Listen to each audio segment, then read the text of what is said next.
everybody. Keith here. Hoping everybody's having a good day, enjoying life, living life, loving life. I want to remind everybody, hit that like, share, and subscribe button for us. There's a PayPal link down there for anybody that wants to share some love. And, of course, everything is appreciated. The StreamYard link is down there for anybody that wants to join the panel. And before we get into it, I want to apologize for yesterday having to put the stream off. But we had a nice straight southern wind coming through yesterday with a nice easter wind cutting across, shearing everything, all kinds of moisture and wind, and we were going through tornadoes. We made it through, no problems here locally. We did have a tornado touchdown north of us here a little bit, but other than that, we made it through, so my apologies again. In the meantime, we're going over a couple videos I did about, or actually I did them longer than 4 years ago, but I finally got them posted to YouTube about 4 years ago, a little bit over, almost 5, I think. And there were a couple of the first videos that I want to review, going over them and see if there's any information I need to correct, as well as get some information out there that you may not be aware of. And the first one we're going to review is, what are you? And if I remember correctly, this is a video I did about noun versus verb.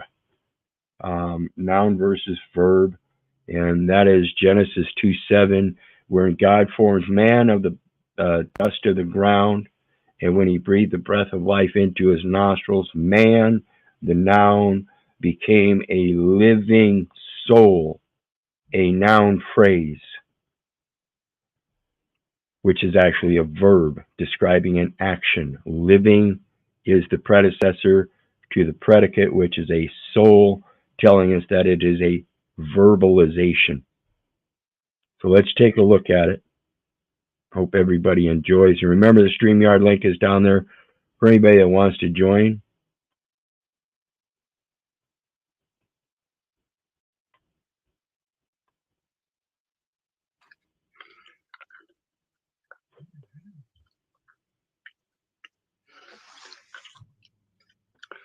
Well, good afternoon, folks.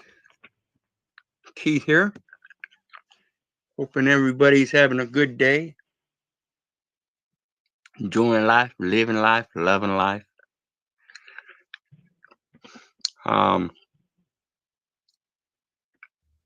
Everybody's having issues today with all kinds of confusion on who they are and what's going on.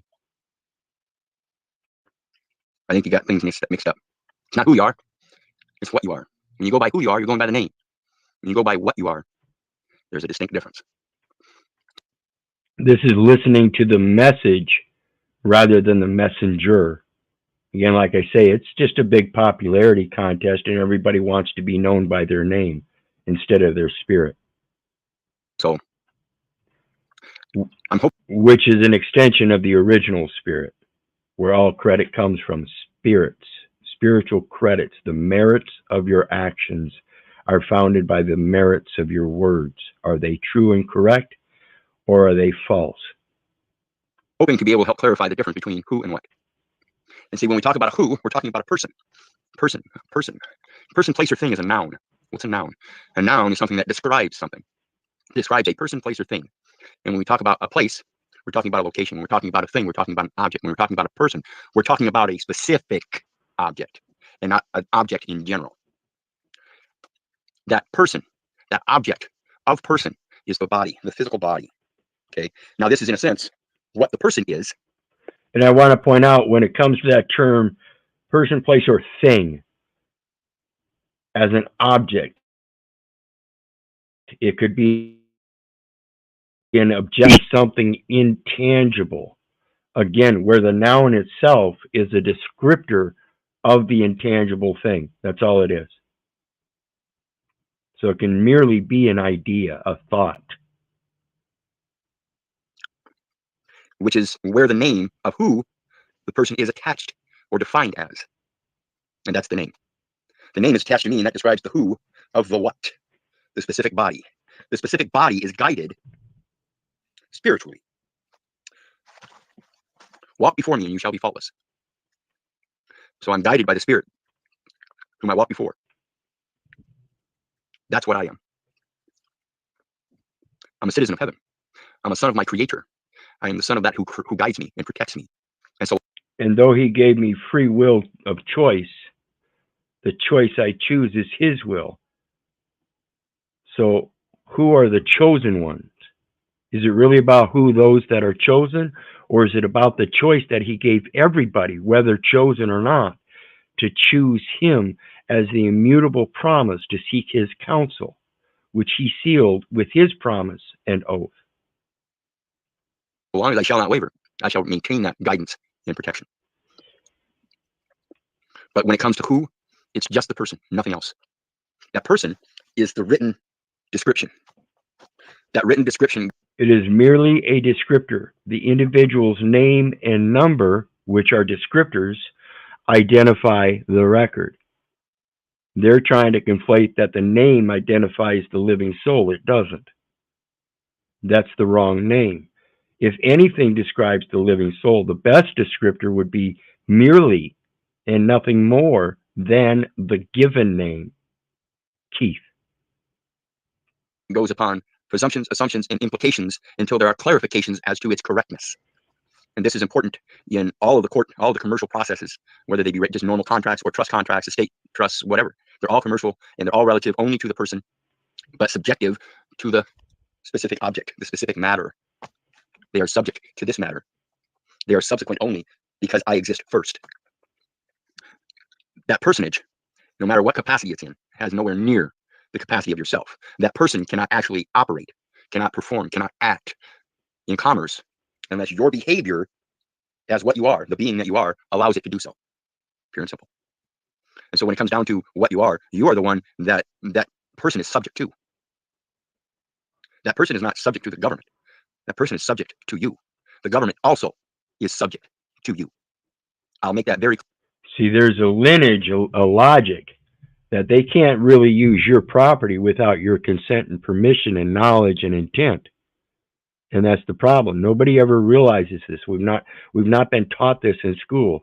The civics that foreigners, immigrants, have to go through before they can get their naturalization papers is a course that's not taught in the public education system for the very people that grow up on this land. So what is their advantage in being required to have civics courses before they can be naturalized? Whereas in the situation we exist in as being born on this land, there's a system that grants us nationality without the requirement of civics.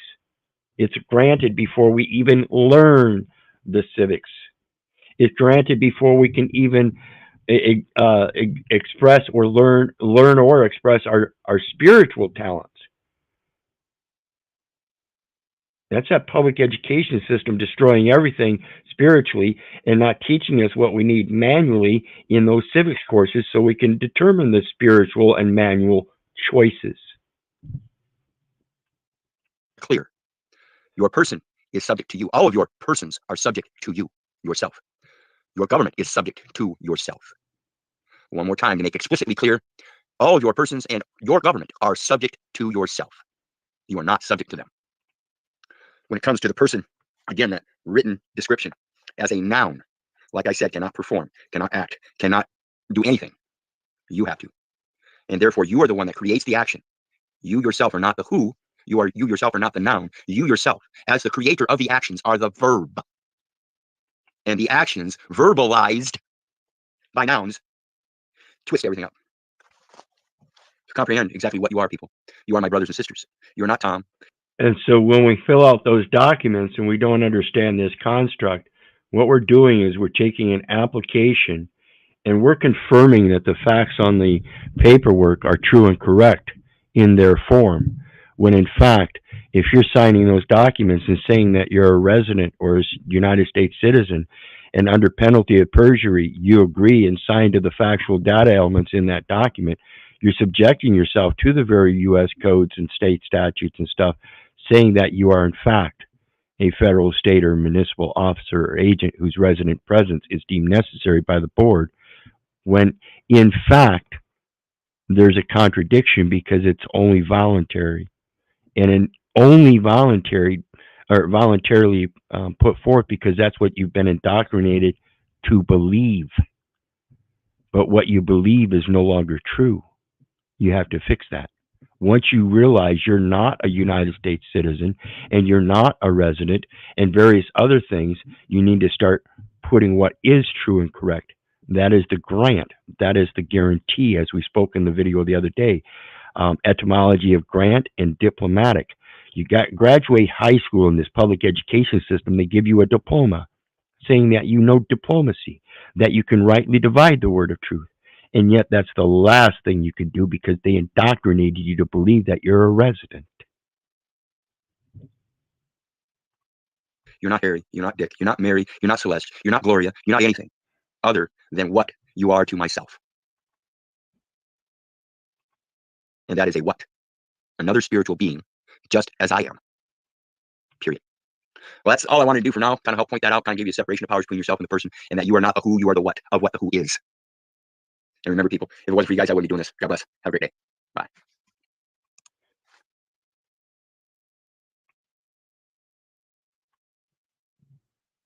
The next one we're going to look at, let me get my screen over there, is called the Law of the Land. Now, this one's 15 minutes long.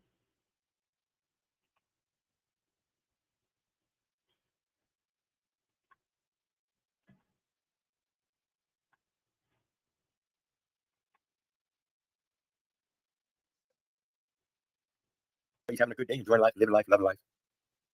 I've got an issue with several people in regards to Public Law 97-280, wherein it was proclaimed the year of the Bible, wherein the Public Law 97-280 recognizes the scriptures as the very foundation of the laws that we have today. If you read that public law, it's a very short one, and you will see the relationship between the very Constitution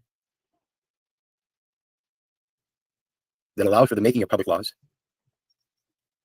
and the fact that the statutes under those public laws all maintain the exact same premise, that there's a...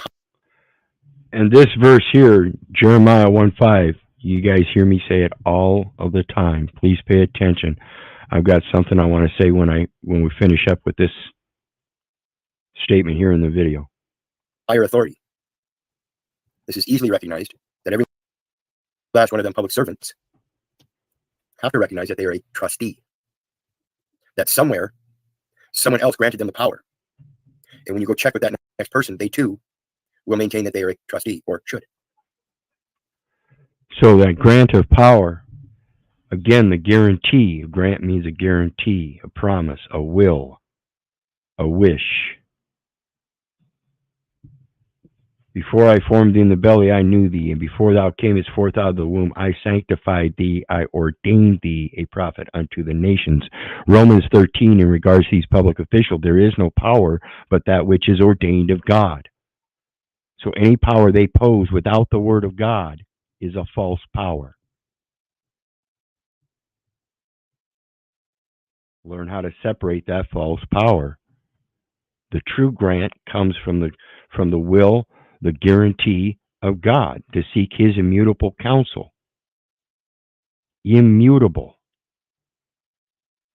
That's what we're supposed to bring forth, sanctified and ordained.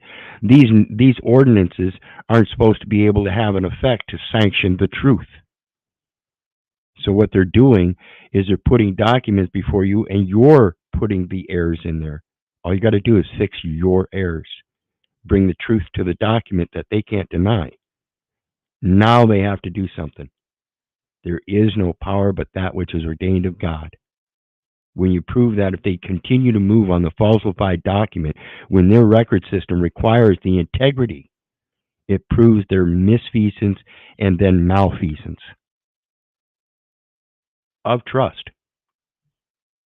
There is no ultimate authority of mankind that grants such power to take authority over another man. It's all scriptural. Deuteronomy 24:7. He who would get caught stealing one of the children of the brethren of Israel and making merchandise of him shall be put to death.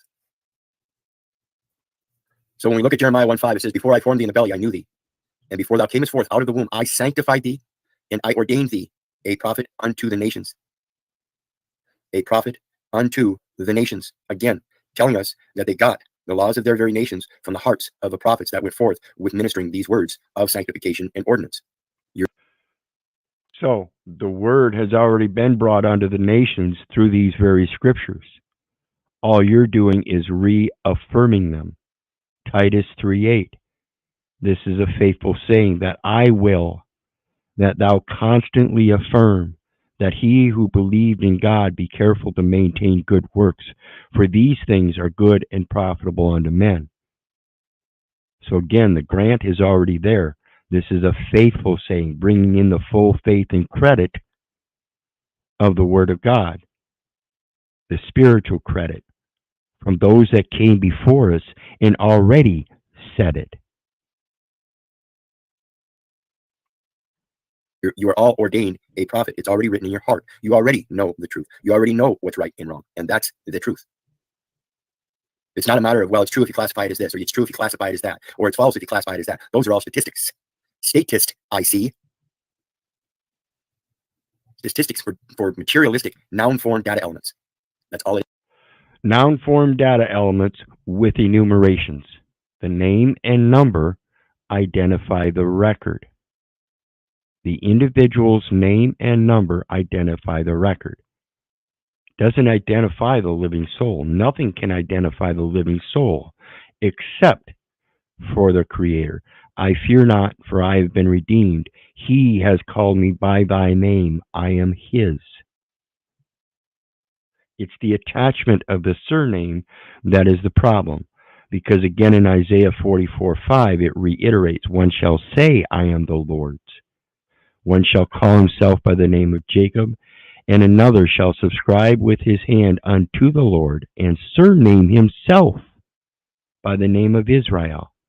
So the attachment of the family surname, for there is but one Father which art in heaven, is a false attachment of a false fatherage. Same with the patronymical national. I'm a United States. That's a false patriotic symbolization, expression. It is. Matthew 7:12. What do you think about that one, Smith? Therefore, all things, whatsoever ye would that men should do unto you, do ye even so to them. For this is the law and the prophets.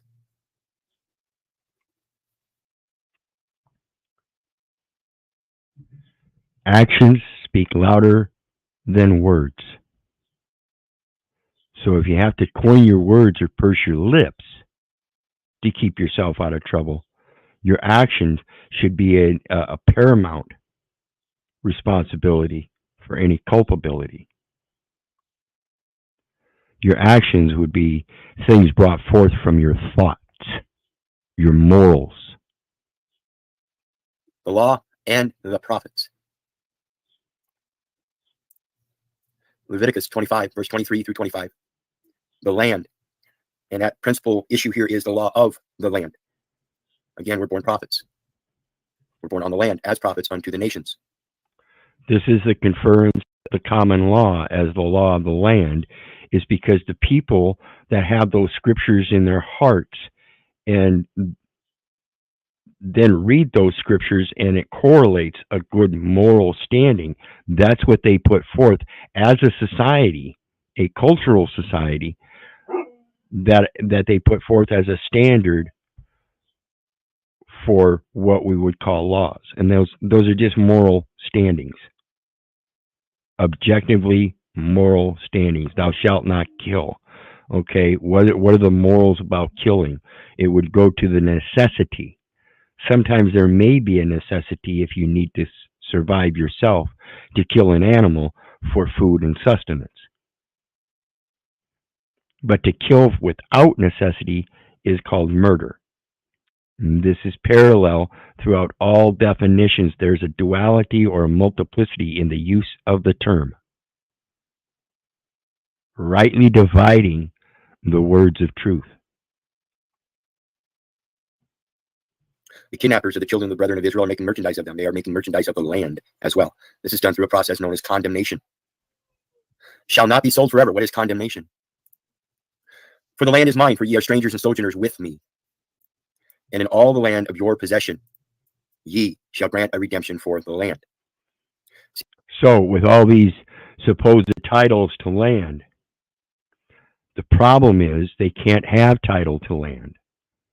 So the title isn't a title to land, it's a title to something else called premises on land, like parking lots and buildings and structures, like playgrounds and football goalposts and soccer goalposts and baseball home plate and first, second, and third base with all the markings. It's all premises, pre-mises, pre-bets. You won't find out that they had to condemn the land that they can't buy and sell in order to use it. It's a usufruct. And who, again, if they don't have the right to buy and sell the land, who are they to condemn the land of its natural use as we sojourn with him? Are they denying him his use of his own land and the true beneficiary that he gave it to for their use as we sojourn together, the grantor and the benefactor, and a trust shall not fail for want of trustee? So what the fuck are they trying to do, making business of my spirituality?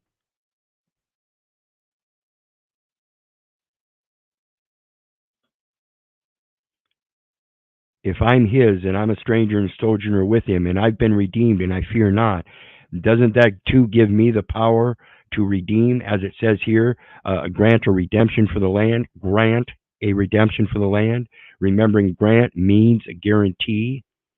I guarantee you this verse confirms as a second witness what many people throughout history have stated.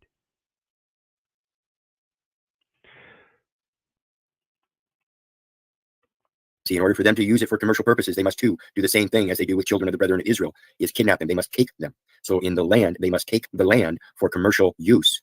And that is the process of condemnation. And that's what they're doing. They're using that identification to condemn you. Isaiah 54:17. No tongue shall prosper against ye. Ye shall rise up against the judgment and condemn it.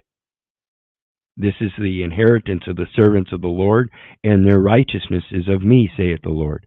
So if all glory goes to God, and that's where everything comes from, that's the true spiritual credence, then give it back to him. And that's merely pointing out the truth. That's the righteousness, correcting the record, because you know it's in error. The integrity of the record is at fault. The reverse is redemption. Taking Condemn and redem. Indemnification, redemption, condemnation. They all work together. it back.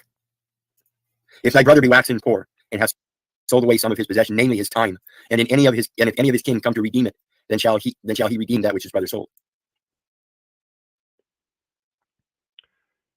So what have you been buying and selling if you're not supposed to be buying and selling, but making fair trade exchanges?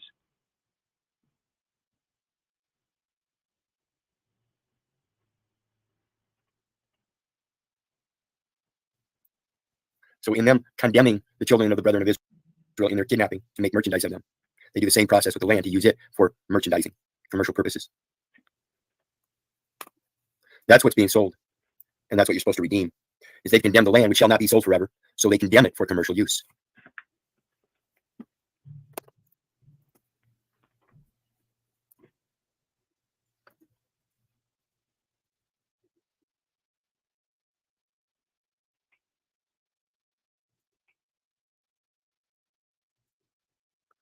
Prophet as a noun. Person who speaks for God. Now I remember somebody trying to give me a hard time about telling them that, yes, I am a prophet, I speak for God. But that's literally what their term means. So that's what I use it as. One who foretells, inspired preacher, prophet, soothsayer. A soothsayer. Does that sound like somebody speaking peace soothingly? And directly from Latin propheta, from Greek prophetes, prophetes, an interpreter. An interpreter. So as the clergy, these priests, these fathers of the Catholic religion walk around in this pandemic and wear a fucking mask, I may not be as soothing as they are, but I'm fucking far more truthful. I don't let anything compress my expression of my interpretations, and I think my interpretations are pretty fucking good. Spokesman, proclaimer, harbinger, as cicadas of summer, but especially one who speaks for a God, inspired preacher or teacher. Did you guys know that doctor literally means teacher? Doctor literally means teacher. Look it up. Doctor etymology. From pro, before, forward, hence, in front of, or before. Root of phanai, to speak. Before speaking. Jeremiah 1, before I formed thee in the belly, I knew thee. Before speaking, I wrote my word on your heart. That was the first communication, Sanctified and ordained. the first message. From pi root, ba, to speak, tell, say. The Greek word was used in Septuagint for Hebrew knowledge. Your freedom of speech. And hence, Congress shall make no law respecting the establishment of religion. That's why you have your freedom of speaking, your freedom of expression, your right to petition the government for redress of grievance, your right to peacefully assemble. Soothsayer, inspired prophet. Early Latin writers translated Greek prophecies and Latin dates, but the Latinized form propheta predominated in post-classical times.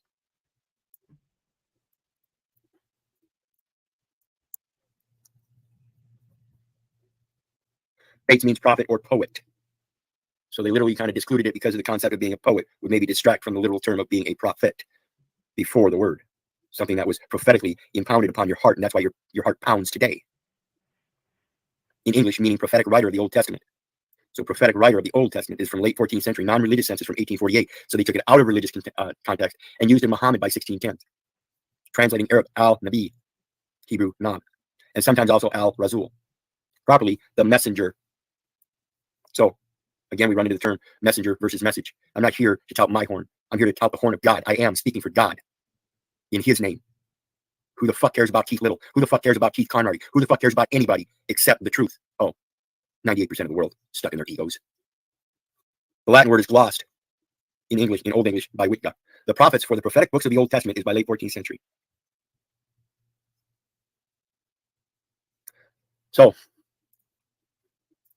we see people, I don't care how you interpret it, but that's the way I interpret it. Because it doesn't have to say literally in their words that it is the law of the land. I can interpret it as the law of the land. And that is what I've been professing all my life and didn't really even know it. You ain't my daddy. And this is Public Law 97-280, Year of the Bible, proclaimed by President Ronald Reagan, wherein the scriptures are recognized as the foundation of the supreme law of the land, and that is known as the Constitution, wherein they recognize the common law as the foundation of it. Again, there is but one Father which art in heaven. And that's what those documents express themselves. They have a right to freely express themselves as well. So they do so in the public domain by making those documents freely viewable. That's why you have to be able to go through and rightly divide those words and discern what they mean to you and how to apply them. That Constitution doesn't apply to me. The language in it I can use to show what does apply to me. And along with that, if you ain't my daddy and you're his wife, you ain't my mommy either. I've been acting naturally on my instincts since I was 5 years old. That's the spiritual concept. That's your true maternal nature, is your instincts and intuition. Those are maternal things. Of having your own authority, knowing what every breath is, every heartbeat you take is yours. That's what drives your motivation. My sister Kelly held her breath so long one time she passed out because she wanted to find out what it was like. Sickening. That's true temptation. The true temptation of God is testing his very breath. So hold your breath. See how long you last. How's that for your law? And with that, we are done with today's review.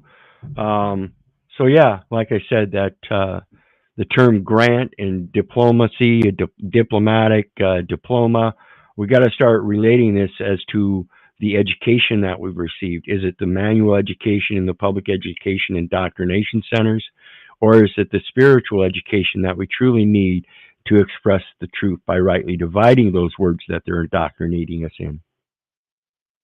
Think about this stuff, folks.